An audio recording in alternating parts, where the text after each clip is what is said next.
2014 में पता चला कि हल्दी बहुत बड़ी स्ट्रेस रिलीवर है। इस पर रिसर्च की गई, इस पर रिसर्च पेपर डाले गए और लोगों को पता चलना शुरू हो गया कि अगर आप हल्दी खाएंगे तो आपकी स्ट्रेस की शिद्दत में कमी आएगी। जब ये बात कुछ नीम हकीमों को पता चली तो उन्होंने उस वक्त एक एंटी डिप्रेसेंट आती थी, अभी भी शायद आती हो, प्रोजेक में हल्दी भर भर कर उसे प्रोजेक प्लस का नाम दे दिया, क्योंकि ये रिसर्च ये भी कहती थी कि प्रोजेक से ज़्यादा इफेक्टिव है हल्दी। अगर आप हल्दी खाते हैं तो इसमें एक ऐसा टर्मरिक इसे कहा जाता है, इसमें एक ऐसा बायो इंग्रेडिएंट है जो कि हमारे खून में डिज़ोल्व होता है और हमें वो स्ट्रेस जो है उससे कम होता है।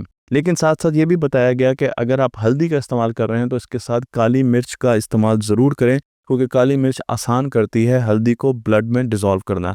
अगर आप सिर्फ हल्दी का इस्तेमाल करेंगे, दूध में डाल लें या किसी भी तरीके से, तो वो डायरेक्टली आपके ब्लड में उतनी ज़्यादा डिज़ोल्व नहीं हो सकती जितना कि काली मिर्च के साथ हो सकती है।